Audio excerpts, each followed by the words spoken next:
Zaman pencerahan Yahudi yang dibentuk oleh dua gerakan besar, iaitu satu disebut sebagai Haskalah dan satu lagi disebut sebagai Hasidik. Jadi kedua-dua gerakan inilah yang membawa kepada lahirnya Zionism. Maksudnya berlaku satu perubahan besar dalam cara fikir di kalangan bangsa Yahudi, dan sebahagiannya Haskalah ni seolah memaksa bangsa Yahudi menganut ataupun emansipasi kepada bangsa Eropah, tapi Hasidik ni pula cuba mengangkat konsep-konsep mistik ini supaya menjadi satu pegangan ramai di kalangan Judaism. Netanyahu pernah menyatakan orang Palestin adalah Amalek, satu bangsa yang disebut di dalam Taurat yang perlu dihapuskan dari kanak-kanak, orang tua sehinggalah para wanita mereka. Dalam mendepani kekejaman ini, dunia dilihat tidak berani untuk bertindak kerana seolah-olah takutkan terhadap sesuatu. Sesuatu yang bermain di belakang tabir yang kita tidak tahu siapakah pemainnya, apakah yang mereka mahukan dan apakah sebab utama mereka berada di situ. Ataupun sebenarnya wujud satu permasalahan yang lebih mendalam. Bagaimana wujud pertembungan antara hak dan batil yang melatari kepada konflik yang berlaku di Palestin. Jadi kali ini Akal Wahyu membawakan Ustaz Firdaus Zalani selaku pengarah pemikir dan merupakan antara pengkaji kepada dokumentari Tanah Dijanjikan untuk merungkai apakah sebenarnya akar kepada kejahatan yang wujud di sebalik konflik yang berlaku di Palestin.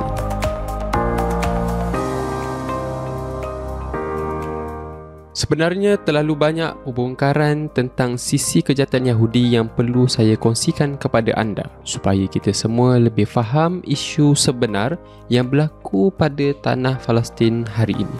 Jadi saya sedang usahakan projek kandungan podcast Akal Wahyu ini dengan Bumi Mi'raj, Dunia Palestin dan Pemikir yang sekarang ini sedang giat bangunkan projek media Islami dan Palestin di media sosial. Kalau anda setuju konten Palestin dan pembongkaran Yahudi ini perlu dipertingkatkan, sokong projek ini dengan menyumbang melalui link yang ada di bawah. Jadi Ustaz, soalan yang pertama sekali yang saya nak ajukan kepada Ustaz, apakah yang menyebabkan Pemikir, Akal Wahyu dan juga kita punya beberapa rakan kerjasama kita iaitu Bumi Mi'raj, Komuniti Dakwah Tarbiyah Dunia Palestin berusaha untuk menjayakan perkara ini? Apa kelompongan yang kita nampak sebenarnya? Okey. Pertama sekali sebenarnya isu Palestin ni adalah satu isu yang sangat rapat dengan masyarakat kita di Malaysia. Okay. Maksudnya saya sejak daripada zaman sekolah lagi yang dah didedahkan tentang isu konflik yang sedang berlaku di Palestin, dan juga terdapatnya bagaimana gerakan perjuangan untuk membebaskan, menentang pada penjajahan Zionis Israel ketika itu. Okay. Dan selepas itu juga saya juga berpeluang lah sebelum tu mendapat peluang untuk dijemput untuk memberikan ceramah, memberikan perkongsian tentang isu Palestin sebagainya. Dari situ pun ketika itu saya mula terfikir kan, bila kita nak bahas tentang isu Palestin ni, pada titik mana kita nak mula. Okay. Sebab dia adalah satu konflik yang seluruh dunia sedang memerhatikan pada hari ini, dan semua nampak kesan-kesan daripada kehancuran yang berlaku, berapa ramai syuhada yang ada pada hari ini dan sebagainya. Dan itu adalah kesan-kesan semasa yang real yang masyarakat nampak. Tapi bagaimana kita nak faham di balik satu realiti yang sedia ada ni, dan adakah realiti yang sedia ada ini hanyalah berkait dengan segala apa yang berlaku dalam tempoh mungkin kita kata 100 tahun, dan 50 tahun hanya bermula daripada tahun 1948 sahaja, ataupun kita nak kata bermula daripada 1897 daripada Brussels punya Kongres Zionis yang pertama, ataupun daripada titik mana kita nak faham daripada apa yang sedang berlaku pada hari ini, ataupun bahkan hari ini masyarakat mungkin akan rasa boleh jadi apa yang sedang berlaku, konflik Palestin yang sedang berlaku pada hari ini sebenarnya hanya bermula daripada 7 Oktober. Itu lebih teruk lah, lagi teruk sekadar nampak dalam bentuk yang sedemikian. Jadi itu dalam keadaan realiti masyarakat yang sedia ada pada hari ini. Okay. Jadi kami di Pemikir, Pusat Kajian Pemikiran dan Peradaban Ummah, visi utama kami adalah nak membawa masyarakat untuk berfikir terhadap sesuatu isu pada kerangka yang lebih mendasar, itulah pada aspek pemikiran. Okay. Sebab bila kita kata kita sebagai seorang manusia, kita buat tindakan, kita bertindak, kita melakukan sesuatu, tapi sebenarnya akar kepada tindakan kita adalah pemikiran kita. Apa yang kita rasa penting, apakah yang kita rasa itulah tujuan dia, itulah yang akan menerbitkan tingkah laku kita. Okay, macam hari ni orang nampak tentera-tentera Zionis dia tembak senjata ataupun dia gunakan senjata tembak orang tu, tembak orang ni. Tapi pemikir nak tengok apa sebenarnya yang bermain dalam kepala tentera-tentera tu. Betul. Nak tengok dibalik daripada apa yang kita nampak tu lah. Okey. Sedangkan kalaulah secara individu, yang kita bayangkan kalau kita seorang pun, kalau orang tanya kita, kenapa buat benda tu? Yang kita boleh jawab, kita katalah kita ada sebab tertentu dan sebagainya. Tapi dalam kes konflik ini, ataupun genocide yang dilakukan oleh Zionis terhadap Palestin ni, dia dilakukan oleh suatu bangsa. Bahkan bukan satu bangsa, disepakati oleh satu kelompok US dan sebagainya kan. Kita boleh kata dalam kelompok barat direstui dan didukung oleh barat itu sendiri. Jadi bahkan tu lebih besar lah. Kalau individu pun dia mesti ada sebab dia secara asalnya kenapa dia buat sesuatu. Kalaulah sesuatu bangsa ataupun suatu kelompok manusia nak melakukan sedemikian, bersepakat nak melakukan sedemikian, jadi sudah tentu mesti ada akar pemikiran yang lebih mendasar yang membentuk kepada apa yang dia lakukan. Jadi dekat situlah akhirnya pemikir rasakan nak fahami isu Palestin ni, dia kena difahami dalam maksud yang lebih mendalam. Dan antara benda yang menyebabkan saya fikir benda ni penting, seperti mana naratif yang kita bawa dalam Tanah Dijanjikan ni, adalah kalau kita tengok dalam sirah Nabi SAW, kita perhatikan Nabi berhadapan dengan pelbagai musuh pada zaman tersebut. Ada kaum musyrikin, ada Parsi, ada Rom. Kemudian bila mana dia pergi ke Madinah, adanya Yahudi dan sebagainya. Tetapi bagaimana perspektif Quran ataupun Allah Subhanahu Wa Taala nak memberi kefahaman kepada Nabi terhadap musuh yang dia sedang hadapi. Jadi bila Nabi SAW ataupun Allah Subhanahu Wa Taala mengajarkan kepada Nabi SAW dan para sahabat berhadapan dengan Yahudi, bukan sekadar memahami Yahudi itu dari mana dia datang, bisnes apa yang dia main, kenapa dia buat sedemikian dan sebagainya. Tetapi Allah SWT memberikan satu gambaran kepada Nabi tentang kisah yang panjang. Ratusan, kita boleh kata ribuan tahun pun. Mulai daripada sebelum Nabi Musa lagi. Awal lagi kisah daripada Nabi Yusuf lagi. Nabi Ishak, Yaqub, ada kisah-kisah yang bahkan sampai kepada kisah Nabi Ibrahim. Untuk difahami tentang hakikat realiti apa yang sedang dia baginda Nabi SAW sedang hadapi. Dan Yahudi ni apa cara fikir dia, apa tindakan dia. Sedangkan kalau ikut dalam satu kajian sejarah, Yahudi yang ada di Madinah itu pun sendirinya dia bukan berasal secara nasab. Dia bukan berasal secara nasab pada Bani Israel. Diorang ni sendiri adalah satu kelompok yang dikatakan daripada Yaman. Sebuah kerajaan di Yaman yang telah menganut ajaran Judaism. Kemudian kelompok inilah yang akhirnya berpecah pergi ke Madinah, pergi ke Jazirah Arab dan sebagainya. So maksudnya agama Yahudi tu pun sendiri bukanlah diimani oleh ataupun dipegang betul-betul lah oleh daripada kata Bani Israel tu saja. Betul. Ni pun satu sudut yang penting bila kita nak faham tentang Yahudi ni. Dia bukan sekadar hanya kita bercerita tentang darah, keturunan. Tetapi bila Quran menggambarkan pun, Quran tak tekankan tentang aspek keturunan. Quran menekankan pada aspek sifat, perangai, tindakan, apa yang dilakukan, kehancuran, kezaliman, menyelewengkan wahyu dan sebagainya. Itu adalah ciri-ciri yang bila dikatakan tentang kaum Yahudi kan. Kaum Yahudi bila kita faham daripada Al-Quran. Jadi itulah yang difahami oleh Nabi SAW juga. Nabi SAW, Allah tak ajarkan diorang ni berasal daripada Yaman ke, diorang ni tak setuju disebabkan apa dan sebagainya. Tapi yang apa yang Nabi SAW diajarkan adalah tentang kisah-kisah mereka terdahulu. Apa yang mereka buat pada Nabi dan Rasul terdahulu. Bagaimana boleh mereka menyelewengkan kebenaran. Bagaimana mereka belajar tentang sihir. Bagaimana mereka bersifat zalim. Bagaimana mereka melakukan riba. Bagaimana cara mereka melihat manusia yang lain sehingga melakukan kezaliman dan sebagainya. Jadi semua benda tu adalah satu gambaran-gambaran yang Allah SWT bina pada para sahabat untuk faham inilah realiti pertembungan yang berlaku. Jadi berbalik-balik pada kita pada hari ini, bagaimana kita memahami realiti pertembungan yang berlaku dalam konflik isu di Palestin pada hari ini. Dan adakah kita memahaminya pada akarnya yang mendasar, dan ataupun akhirnya kita memahaminya dalam bentuk yang seolah-olah inilah yang mereka telah bentukkan satu kotak. Kan? Maksudnya bila kita nak faham tentang Zionis, kita kena faham daripada 1897. Bila kita nak faham tentang Zionis, kita kena faham bermula daripada Theodor Herzl. Bila kita nak faham tentang Israel, kita kena hanya mula faham daripada 1948 dan sebagainya. Jadi seolah-olah dia telah memutuskan sejarah ataupun bagaimana kita memahami hakikat sesuatu perkara itu.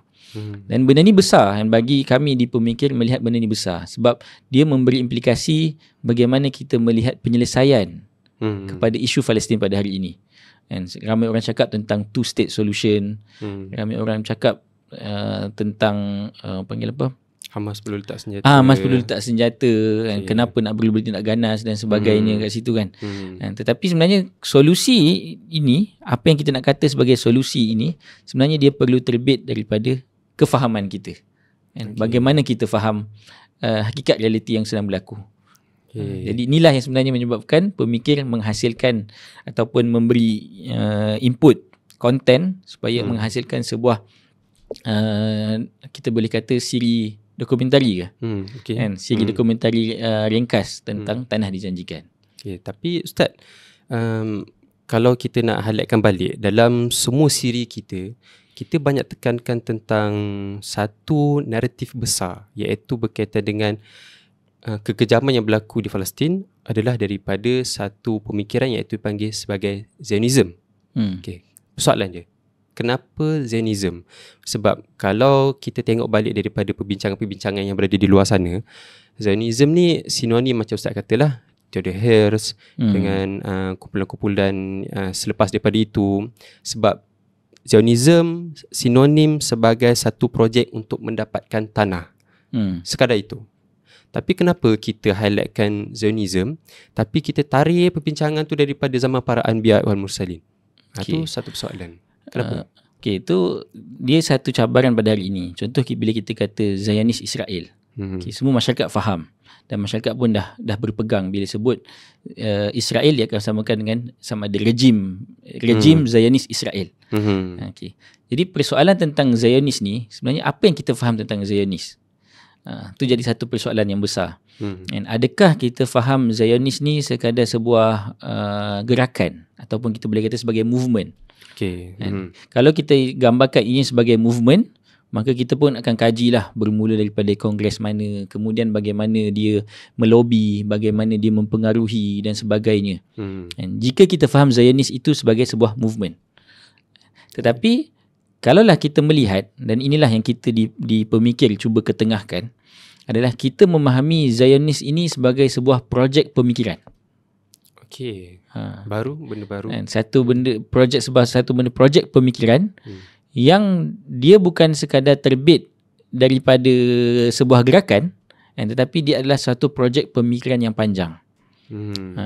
Yang berkait dengan satu perjalanan perubahan yang berlaku daripada kisah mereka pada zaman Anbiya sampailah pada hari ini, proses yang berlaku selama ribuan tahun.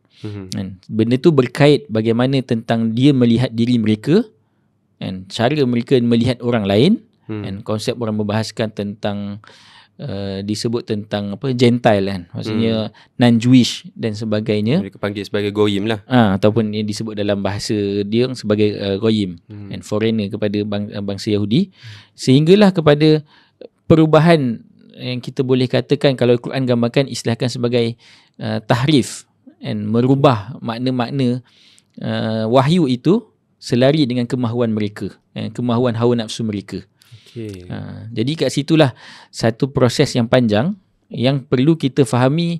Zionis yang terbit dan Theodor Herzl yang ada pada hari ini ni hanyalah kita boleh kata buah-buah yang terbit daripada sebuah pohon yang rosak bermula daripada akarnya.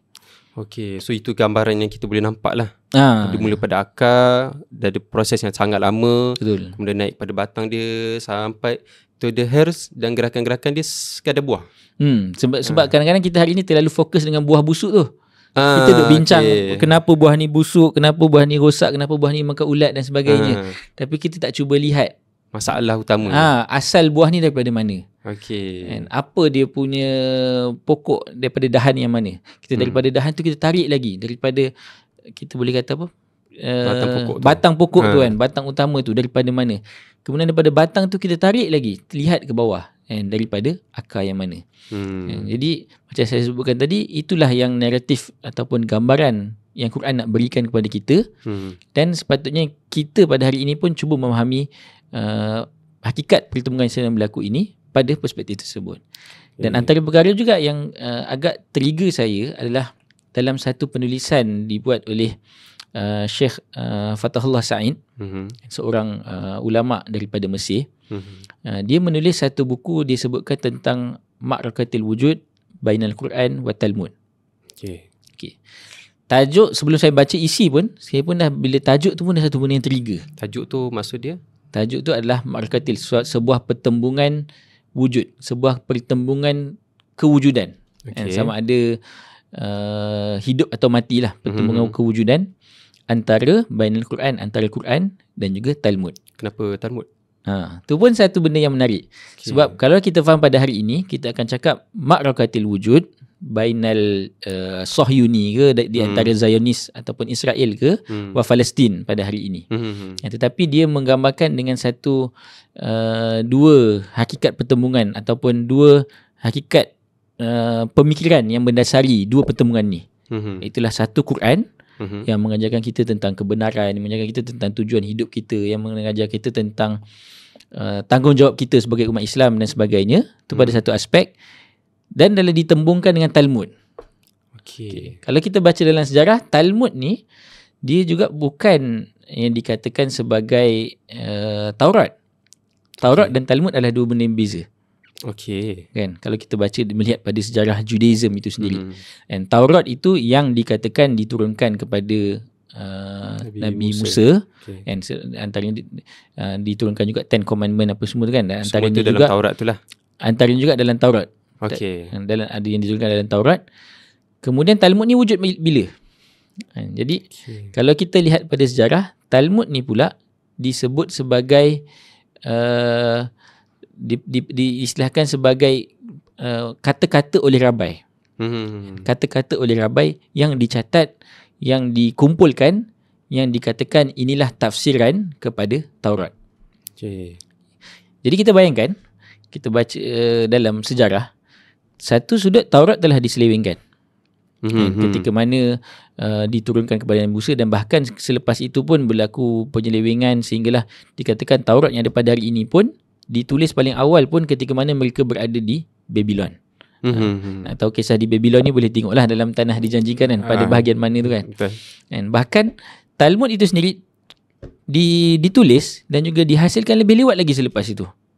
Ada yang kata abad yang kedua, ketiga selepas daripada Nabi Isa AS itu sendiri.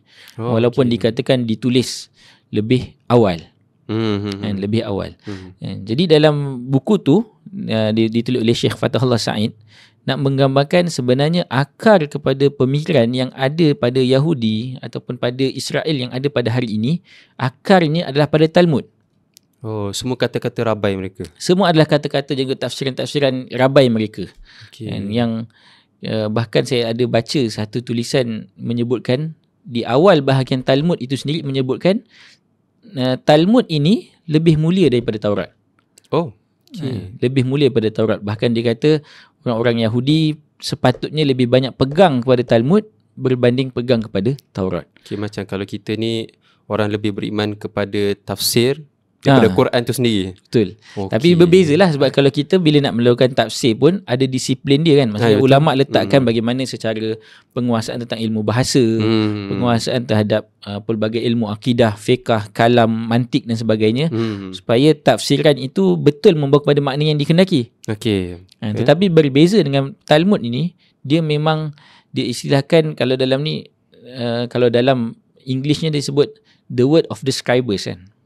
Kata-kata orang yang yang scribe, yang Taurat tu bila mana dia nak wariskan, dia akan tulis balik penyalin, penulis lah, para penyalin. Okay. Word of scribers tu maksudnya para penyalin. Itulah rabai-rabai mereka. Jadi kat situlah kalau ditelusuri, kat situlah ada orang banyak bahaskan tentang konsep tentang royim, tentang kezaliman, boleh bunuh orang lain dan sebagainya. Cara mereka melihat bangsa diri mereka and mulia, suci, boleh melakukan apa sahaja, and cara mereka memandang Tuhan, sebagainya. Semua tu dihimpunkan dalam Talmud itu. Talmud ni seingat saya dia bukan satu buku saja. Betul. Dia berjilid-jilid. Betul. Dia sangat banyak. Yang besar ada disebut sebagai Talmud Babylon dan juga Talmud Jerusalem. Ada yang besar lah. Dan dia katakan Talmud Babylon tu ditulis di Babylon dan Talmud Jerusalem ditulis di Jerusalem. Okay. Tapi nak ceritanya, bila saya lihat buku tersebut, and Syekh Fathullah Said meletakkan tajuk tersebut, nak meletakkan besarnya ataupun pentingnya kita kembali memahami konflik yang sedang berlaku ini pada akar pertembungan dia. Okay. Dan apakah hakikat pertembungan yang mendasari pada hari ini. Dan saya baca dalam buku tu, di awal tu dia pun mengkritik kan. Dia kata antara masalah kita pada hari ini, dan kita umat Islam memahami isu ataupun konflik Palestin ini sekadar pada isu perebutan tanah dan pada isu negara bangsa sempadan-sempadan yang sekadar diletakkan pada hari ini dan sebagainya kan. Dan sedangkan bagi dia, orang Yahudi sampai hari ini pun memahami pertembungan yang sedang berlaku itu dengan semangat Talmud itu sampai pada hari ini. Sebab baru ni saya ada tonton satu video, tak silap saya tahun 2023 atau 2022, and seorang ambassador Israel ke UN, bila mana sebelum dia nak menyatakan tentang hak Israel terhadap tanah di Palestin dan sebagainya, dia mulakan dengan dia pakai dia punya Kipah. kan, kipah dia tu, kemudian dikeluarkan Taurat, dikatakan sebagai Taurat dia lah, kemudian disebut sebagai Old Testament kan. Dan kemudian dibacakanlah ayat yang menyebutkan tentang perkara tersebut. Maksudnya sampai hari ini pun bagi dia, kedudukan mereka di tanah Palestin, hak mereka untuk mengambil tanah tersebut masih lagi didasari atas suatu bentuk kepercayaan, keagamaan, dan satu bentuk pemikiran yang mendasar.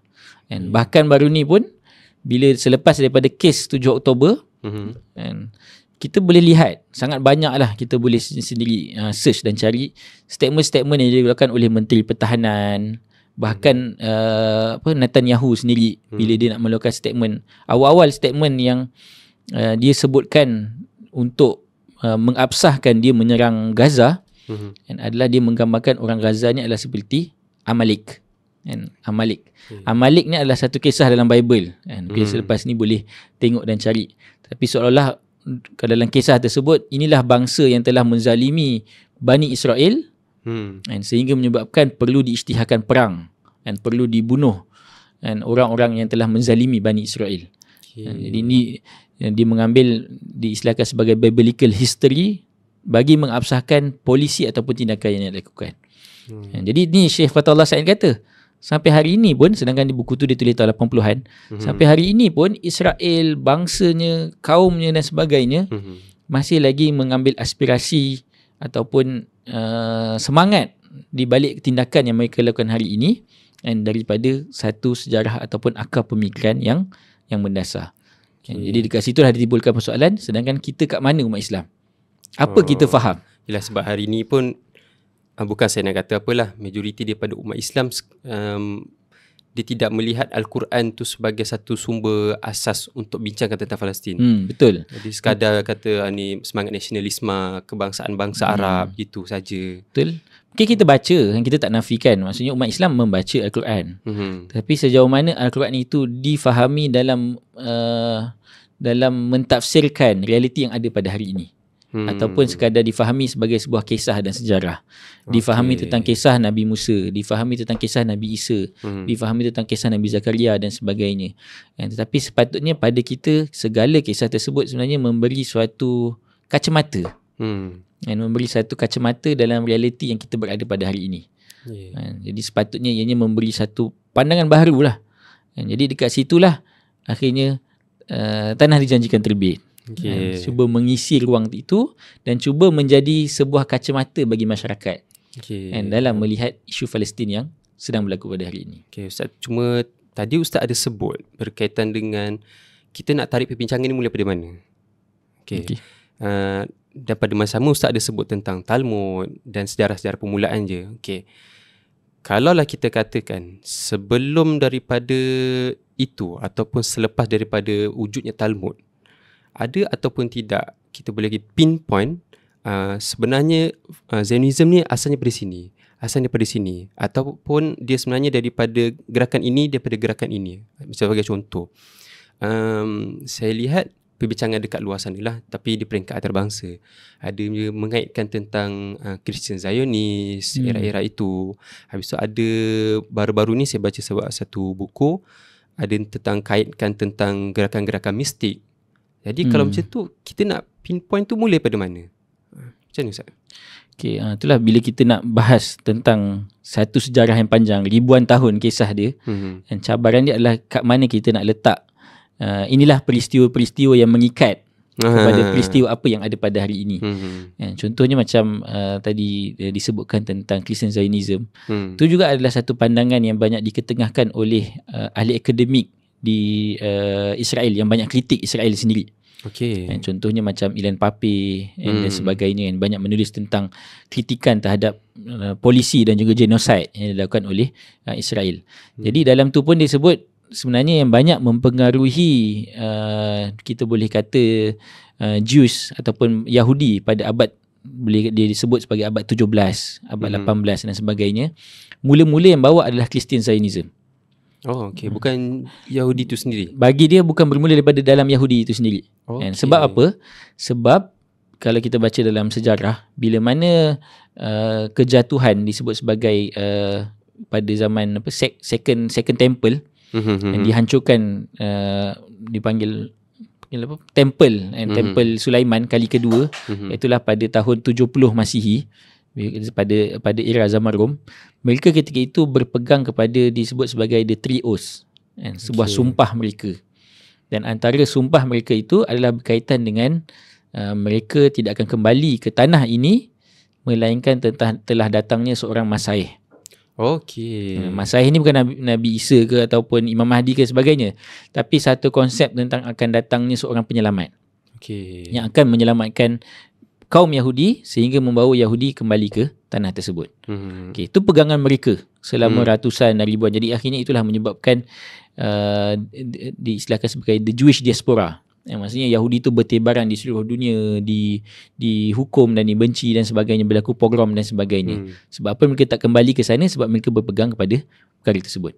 Jadi dalam naratif ini dikatakan pada abad ke-15 antara benda yang besar berlaku adalah datang Reformation. Yang dulu kita belajar tentang Martin Luther, dia membawa satu mazhab Kristian baru disebut sebagai Protestan. Jadi dikembangkan Protestan ni seolah cuba menafsirkan kembali, mengambil seolah-olah sebelum ni tafsiran terhadap Bible ni dipegang oleh padri-padri dan pop-pop yang pegang. Jadi seolah kat sini dia nak kata perlu berlaku tafsiran semula terhadap kandungan-kandungan Bible. Jadi antara kandungan Bible yang cuba ditafsir semula adalah tentang eskatologi, iaitu tentang akhir zaman, yang ada dalam kepercayaan satu kelompok Kristian yang dipanggil sebagai evangelis. Dan evangelis ni pun banyak berkait ataupun punya satu sugalo dengan Protestan yang lahir sebelum tu. Jadi antara kepercayaan mereka tentang akhir zaman ataupun eskatologi adalah tentang konsep the second coming of Jesus. Bila Jesus kali kedua ni akan turun. Jadi kepercayaan sebelum ni maksudnya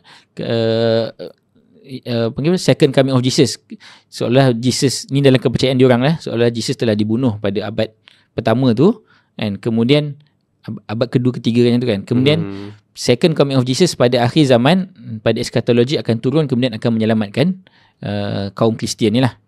Itulah yang menjadi inspirasi dia dalam perang salib dan sebagainya. Cuma mereka berbeza sedikit dalam evangelis menafsirkan the second coming of Jesus dengan menyatakan bahawa the second coming of Jesus hanya akan berlaku bila mana orang Yahudi telah berkumpul di Palestin, di tanah yang akan turunnya Jesus ni lah. Jadi bagi diorang, mereka berpegang Yahudi perlu dikembalikan di sana. Tapi bukan sebab nak membantu Yahudi, tapi nak membenarkan the second coming of Jesus itu untuk berlaku. Senang cerita, geng-geng Kristian Zionis ni dia menunggang lah orang Yahudi Betul. percayakan benda tu. Bahkan kalau kita teliti pun dalam kepercayaan mereka, apa yang akan berlaku bila mana orang Yahudi semuanya berkumpul dekat sana, dekat Palestin yang dikatakan tanah pada hari ini tu, akan turun second coming of Jesus, dan semua Yahudi yang berada di sana tu akan dibaptize, akan menganuti agama Kristian. Jadi pada satu sudut seolah-olah membantu, tapi sebenarnya bagi dia adalah satu keperluan, dan akhirnya orang Yahudi ni akan ikut agama dia, akan kembali kepada Kristian. Jadi kefahaman inilah yang dikatakan banyak hidup di kalangan evangelis pada abad ke-15 dan 16. Kemudian kefahaman-kefahaman inilah banyak dianuti oleh banyak kelompok elit, terutama di kalangan, saya tak ingat satu istilah dia, tapi kelompok di kalangan elit di British ketika itu. Dan British ketika itu adalah salah satu daripada kuasa dunia, boleh kata kuasa yang besar lah ketika itu kan, abad 16-17. Jadi ketika itulah mereka membawa idea ini, dan dibawa kefahaman ini di kalangan elit-elit Yahudi. Dan elit-elit Yahudi yang ketika itu menguasai perbankan, mempunyai hubungan baik dengan raja dan sebagainya. Kefahaman-kefahaman inilah yang dibawa masuk dalam bentuk ini, yang dikatakan dipengaruhi kelompok seperti Rothschild dan sebagainya, akhirnya mendanai projek untuk berlakunya Zionism secara movement, secara pergerakan. Tapi dikatakan ianya berakar daripada situ. Itu satu naratif lah yang melihat Christian Zionism adalah sebagai punca ataupun asas kepada gerakan Zionism yang berlaku. Macam hari ini pun seperti Amerika Syarikat, ada beberapa ahli-ahli parlimen mereka, boleh kata ahli parlimen lah, menampakkan benda tu, which is diorang memang sokong, dan mereka adalah mengklasifikasikan diri mereka sebagai Christian Zionis. Cuma saya tak tahu, rupanya dia seperti sekadar untuk merealisasikan satu kepercayaan dia kan tentang eskatologi, betul. Dan sebab itulah sebenarnya kebanyakan pemimpin di Amerika Syarikat sekarang kebanyakannya adalah Christian evangelist. Dan pelobi-pelobi besar pun, yang antara pendukung besar pun kepada Zionism di dalam US adalah di kalangan evangelist. Selain pada AIPAC tu sendiri. Betul. Yang itu dikatakan Yahudi itu sendiri lah kan, kalau dalam tu. Tapi ada kelompok-kelompok yang besar tu yang memang menyokong adalah kalangan Christian evangelist tu sendiri. Jadi kat situ adalah satu sudut perjalanan yang panjang lah. Tapi ada satu sudut lain juga, kalau kita teliti sejarah bangsa Yahudi, yang macam sebutkan tadi tentang ajaran mistik dan sebagainya, tu juga berkait dengan satu gerakan disebut sebagai Kabbalah. Kabbalah ni gerakan yang wujud pada abad kita boleh kata abad ke-12, dan walaupun dia cuba susun-galaukan sebagai satu ajaran mistik yang panjang, yang bukan sekadar bermula pada abad ke-12, tapi gerakan tersebut telah memberi satu tafsiran semula tentang bagaimana tentang sumpah tiga tadi yang saya sebutkan tadi kan. Maksudnya Yahudi berpegang mereka tidak boleh kembali ke tanah ini sehinggalah kembali datangnya Masiah. Itu mereka pegang. Datang Kabbalah menafsirkan semula tentang tafsiran tersebut. Dia kata Masiah takkan turun melainkan kita buat aktif punya tindakan secara aktif. Progresif lah. Untuk secara aktif untuk memastikan Masiah itu turun. Jadi bagi dia, untuk Masiah turun perlu disediakan tempat, perlu disediakan proses, perlu disediakan suasana untuk Masiah turun. Dan antara suasana yang untuk membolehkan Masiah turun adalah mereka perlu menguasai balik tanah Palestin. Dia pusing kat situ je. Sebab itulah akhirnya kebanyakan rabai-rabai dekat dalam kepercayaan Kabbalah ni yang bermula daripada abad ke-12, ajaran mistik ni, mereka melakukan diistilahkan sebagai seolah macam haji lah, ataupun satu spiritual journey. Yang dipanggil semua orang perlu melakukan satu spiritual journey untuk kembali duduk dan tinggal di tanah Palestin. Sebab yang sebelum ni pegang haram. Dan rabai pegang sebelum ni haram duduk sana, tapi mereka telah menafsirkan semula. Jadi ketika itulah datanglah kelompok, terutamalah lagi selepas berlaku daripada pembantaian di Andalus. Dan kebanyakan Yahudi yang berada di Andalus dikatakan banyak lari selain daripada Morocco, mereka juga banyak menetap di Palestin. Yang diduduk kembali ke sana dan bawa kepada ajaran-ajaran mistik tentang tanah ini perlu dikembalikan kepada mereka dan sebagainya. Itu adalah, dan kami melihat itu lebih mendasar. Maksudnya kita tak nafikan datangnya Kristen Zionism, ajaran-ajaran yang wujud daripada Protestan, Evangelis dan sebagainya mulai pada abad 14-15. Tapi kita juga melihat benda itu juga datang mendasar daripada dalam bangsa Yahudi itu sendiri. Tentang dalam Judaism itu sendiri, tentang kepercayaan mereka tentang akhir zaman dan sebagainya. Jadi akhirnya bila kedua-dua ini datang daripada luar, ni mulai daripada dalam, bertemu, kan? Ketika itulah berlaku satu diistilahkan sebagai satu zaman pencerahan Yahudi. Yang dibentuk oleh dua gerakan besar, iaitu satu disebut sebagai Haskalah dan satu lagi disebut sebagai Hasidik. Jadi kedua-dua gerakan inilah yang membawa kepada lahirnya Zionism. Maksudnya berlaku satu perubahan besar dalam cara fikir di kalangan bangsa Yahudi, dan sebahagiannya Haskalah ni seolah memaksa bangsa Yahudi menganut ataupun emansipasi kepada bangsa Eropah. Tapi Hasidik ni pula cuba mengangkat konsep-konsep mistik ini supaya menjadi satu pegangan ramai di kalangan Judaism. Jadi kedua-dua inilah yang akhirnya telah bertemu dan berlakulah satu sintesis, terbitlah satu proto-Zion sehinggalah digatakan sebagai membentuk satu gerakan Zionism. Jadi dia adalah satu proses yang panjang, kan? Kita faham 1897, tapi bila kita teliti, dia bermula daripada abad 15 kalau dalam kes Kristen Zionism. Bahkan kita boleh teliti lagi ramai, kan, aktor-aktor yang berperanan dalam proses tersebut. Dan kalau kita lihat pada Kabalah, ianya bermula seawal proses tersebut. Jadi itulah yang bila kita nak kata, bagi kita tu belum akal lagi. Tu kira dia punya tiang utama dia lah, ataupun pohon utama dia. Jadi nak faham akarnya, itulah dalam season pertama lah kita boleh kata, kan. Dalam Tanah Dijanjikan tu, kita teliti balik daripada zaman-zaman Nabi dan Rasul untuk faham tentang hakikat Bani Israel ataupun hakikat kaum Yahudi yang ada pada hari ini. Jadi dia tarik perbincangan tu sebab ada sebahagian daripada kita dia kata perlu skop masa ni sampai sini saja. Cuma bila ustaz kata tu, kita perlu melangkaui lebih dalam sampai saya nampak satu pattern yang lebih kurang sama, which is orang Yahudi apabila mereka dapat kebenaran ataupun mereka mendapat satu wahyu, mereka akan mengubah suatu perkara tersebut demi untuk mencapai nafsu dan kehendak mereka. Walaupun dengan menggunakan cara ilmu sihir sekali ataupun menggunakan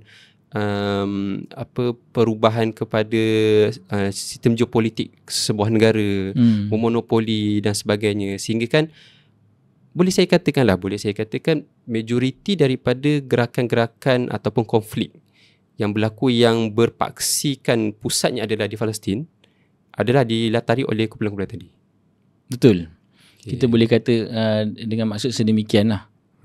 Maksudnya itulah yang telah membentuk satu bentuk kepercayaan yang diwarisi, dan walaupun berubahnya, kita boleh kata pendukung utama dia lah ataupun elit-elit yang mewarisi kefahaman tersebut, tapi itulah yang sentiasa diwarisi.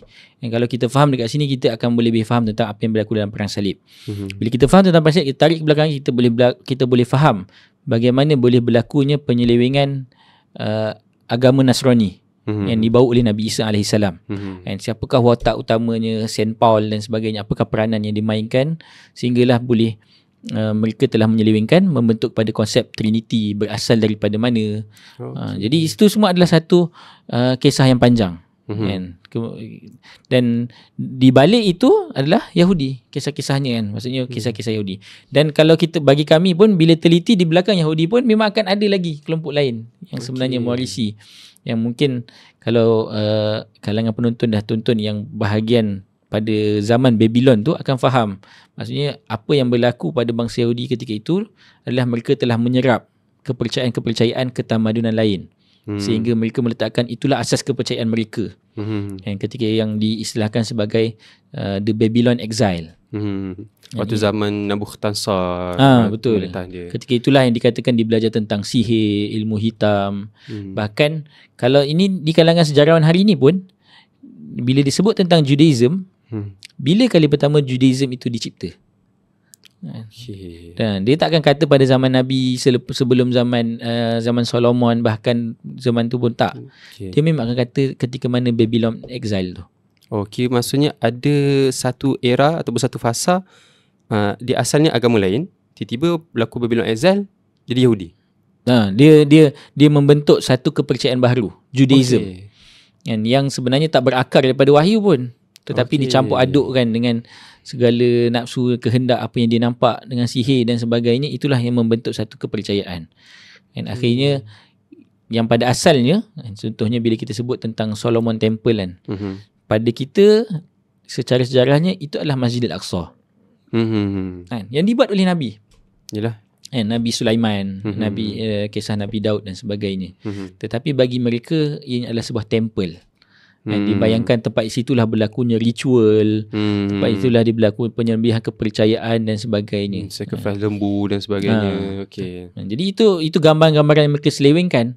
Sedangkan kita faham sebagai Masjid Al-Aqsa. Tapi bila dia cakap tentang aspek sejarah, itu adalah satu bentuk Solomon Temple. Okay. Itu satu bentuk yang berlaku lah.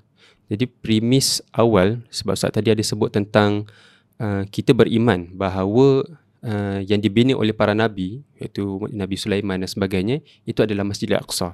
Jadi premis awal yang kita boleh bina adalah tanah itu adalah untuk orang beriman. Betul. Itu benda tu penting juga kan. Maksudnya kita faham bila kita kata ini adalah tanah suci. Mana-mana tanah suci ataupun dalam pandangan Islam itu sendiri, tanah ataupun tempat yang suci itu tak pernah diwariskan atas sebab bangsa. Okey. Sebab itulah penekanan tentang Yahudi yang Allah gambarkan dalam Quran pun bukan tentang siapa keturunan dia, pecah daripada mana, nasab sebagainya. Satu-satu aspek ada, tapi itu bukan penekanannya. Tetapi tentang realiti keimanan dia, tentang realiti tanggungjawab dia, bagaimana dia melaksanakan amanah dan sebagainya. Sebab itulah bila Allah kata dalam Quran tentang umat Islam pada hari ini, Allah sebut innal arda yarisuha ibadiyas solihun. Tanah ataupun bumi ini diwariskan kepada hamba-Nya yang soleh.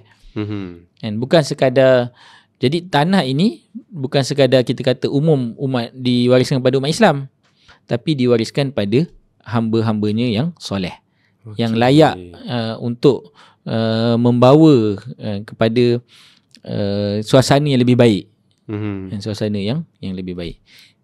Bahkan dipanggil diwariskan kepada zaman Nabi Sulaiman, Daud dan Sulaiman tu bukan disebabkan mereka bangsa Yahudi.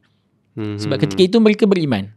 Okey. Saat mereka tidak beriman, maka sebenarnya dia sudah hilang hak ataupun sudah hilang kebolehan untuk mewarisi tanah ini dengan baik. Sama kisah macam Nabi Musa dengan kaum dia lah. Which is kaum dia tidak beriman ketika itu, kemudian Allah tidak memberikan mereka untuk masuk ke tanah tersebut. Betul. Sehinggalah disesatkan selama 40 hari dan sebagainya kan. Sehinggalah lahirlah satu generasi yang lain, 40 tahun. 40 tahun. Sehinggalah seperti generasi lain yang beriman, yang sanggup berjuang dan sebagainya. Ketika itulah Allah mewariskan tanah itu. Bahkan selepas tu pun datang kisah Tolut Jalut dan sebagainya kan. Jadi diuji, ditapis berkali-kali untuk dapat yang betul-betul beriman tu. Jadi hanya orang yang betul-betul beriman, yang punya satu kefahaman tentang kebenaran dengan betul, melaksanakan tanggungjawab dengan jujur, dengan ikhlas dan sebagainya, barulah berhak mendapatkan tanah ini yang dijanjikan. Seingat saya waktu kita telusuri bahan-bahan kajian untuk tanah dijanjikan ni, ada satu bahan yang saya baca, bagaimana mulanya mysticism, sihir dan sebagainya ke dalam Yahudi. Majoriti menyatakan, ada sebahagian sejarah pun ada juga menyatakan perkara, iaitu dia bermula apabila beberapa tahun sebelum Babylon exile tu berlaku. Ketika itu, waktu tu orang-orang Yahudi dah berpecah di kalangan mereka. Dalam keadaan ketika itu mereka membawa masuk sebersedikit. Dia tak banyak seperti semasa berada di Babylon. Tapi mereka dah bawa sebersedikit daripada orang-orang yang berada di sekitar Palestin tu sendiri. Maksud sikit-sikit. Kemudian selepas beberapa tahun lepas tu terus berlaku Babylon exile. Jadi daripada situ boleh kita katakan mungkin disebabkan peristiwa-peristiwa tersebut, mereka hilang hak terhadap tanah Palestin. Betul. Dan sebenarnya kalau kita baca dalam sejarah ataupun dalam Quran, perspektif Quran sendiri, bila kita tahu kisah selepas daripada seberang laut, kan, dia dikejar oleh Firaun sebagainya, kemudian tenggelam, kemudian dia dapat seberang laut, kan. Jadi selepas seberang tu pun dia nampak kaum yang sembah berhala. Ketika itulah dia kata ij'al lana alihah kama lahum alihah, ciptakanlah kami berhala seperti mana mereka ada berhala. Kemudian Nabi Musa pun marah. Kemudian teruskan lagi sampai kepada Bukit Turisina. Nabi Musa naik ke atas, kemudian berlakulah kisah Samiri, cipta lembu dan sebagainya. Jadi kat situ kalau kita baca sejarah itu dengan betul, kita akan faham sebenarnya bangsa Yahudi ni adalah satu bangsa yang mudah dipengaruhi oleh anasir-anasir luar. Mudah terikat dengan nampak orang benda macam ni, dia nak buat macam ni. Nampak orang seolah-olah agama Baal, kan, seolah orang kata agama yang menyembah lembu ni sebagainya, maka dia pun nak ambil benda tersebut. Jadi itu adalah suatu benda yang sikap yang mereka ada di kalangan kaum Yahudi. Jadi bila kita faham benda tu, kita akan fahamlah apa yang berlaku ketika mana Babylon exile. Apakah kepercayaan-kepercayaan yang telah membentuk mereka dan sebagainya. Dan kalau kita telusuri lagi, tarik lagi, kita akan faham apa yang berlaku era Hellenistik.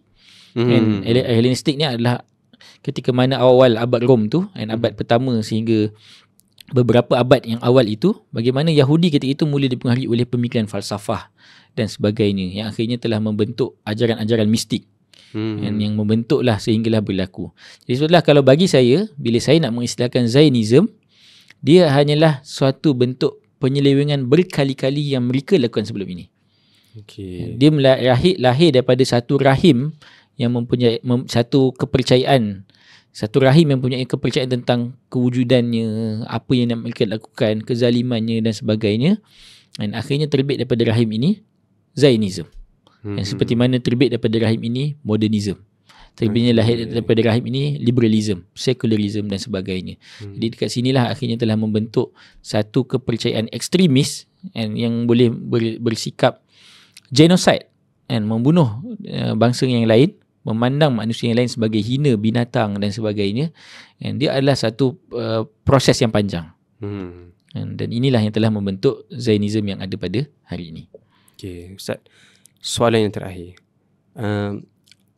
Daripada projek-projek yang kita buat ni, apa visi ataupun apa yang sebenarnya PMK nak sampaikan bersama dengan Akal Wahyu, dengan beberapa rakan kerjasama kita yang sedia ada kepada masyarakat berkaitan dengan isu Palestin, Zionism dan perbincangan-perbincangan yang boleh katakan yang sebenarnya sukar kita jumpa perbincangan ni dekat Malaysia.